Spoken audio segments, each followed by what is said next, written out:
Work on your business plan. Everybody's got a business plan, right?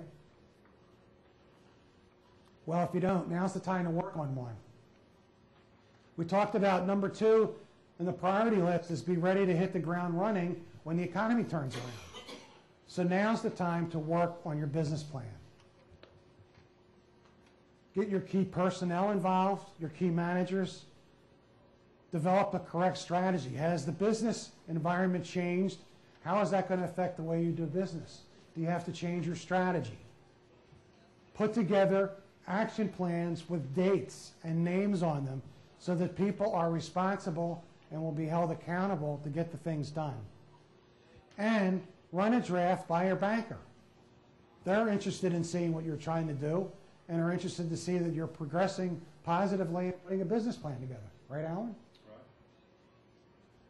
So, business plan. If you go to the score table, the first thing they're going to ask you, do you have a business plan?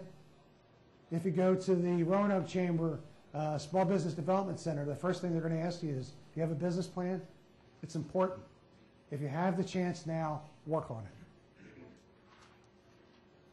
Continue to advertise and communicate to the marketplace. Businesses tend to cut advertising dollars first, and right behind that, training.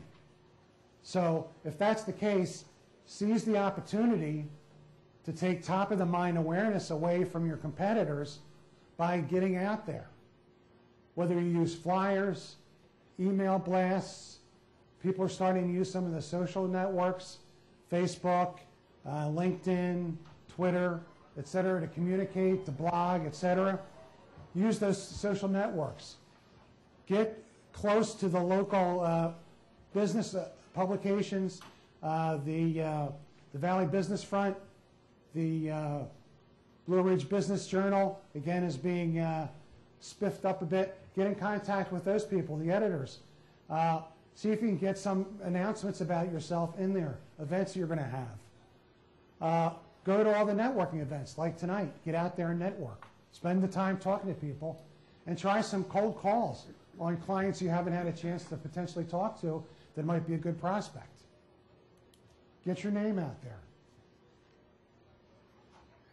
Over-communicate with your banker. Bankers do not like surprises. Correct, Alan? So what you want to do is make them as comfortable. Alan is with Hometown Bank, and he is my shill for this evening. There's a banker over there. Oh, hi. I'm sorry. I didn't see you there. So what you want to do is keep them abreast of your current business situation. Don't hide from your banker. Talk to them. Tell them what you're expecting in the future. Tell them what progress you're making in the plans that you're implementing, and try to make them feel confident that you have your handle on what's going on. Again, don't hide. Just like you don't want to hide from your customers, you don't want to hide from your banker. Make them feel confident that you are doing some concrete things to move the business forward. Ask your customer for referrals. Customers don't think about referrals. It's not that they don't care about them, it's just they don't think about them. They're busy doing other things. So take the opportunity with your good customers to ask them for a referral.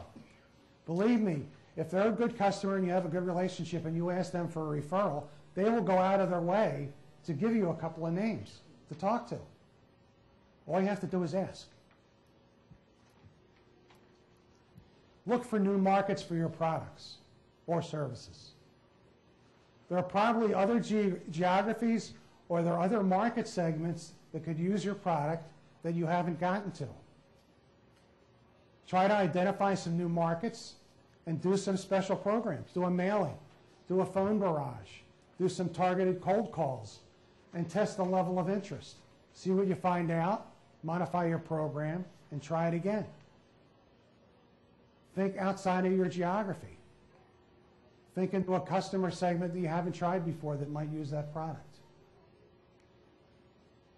On the flip side, look for new uses to your products.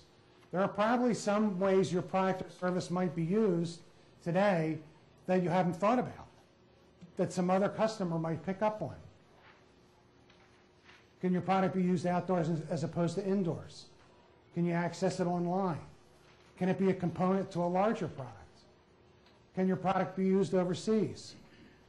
Think a little bit outside the box. I had a client whose business was distributing closet organization products, hangers and cabinets and shelving, etc. And one day he realized that many of those same products could be used in a garage, to organize his garage.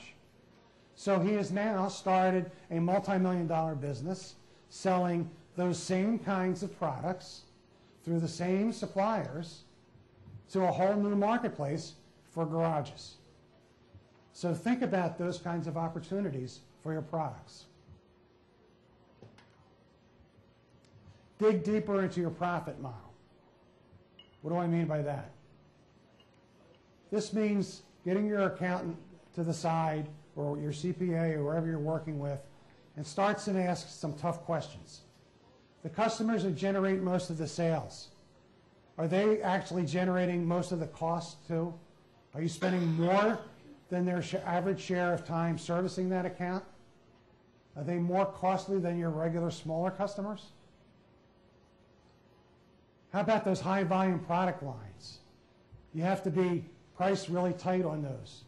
Are you actually making money when you consider all the costs of getting the product sold, marketed, shipped to the customer? Or some of the products that you are shipping or selling, or services you're selling, actually costing you money. When I was at W.W. Granger, we used to sell what we call chicken coop fans. And it's for the poultry industry, those big hangers where they have thousands of chickens. They would hang these 4-foot diameter fans just to keep the air moving so that the chickens could breathe.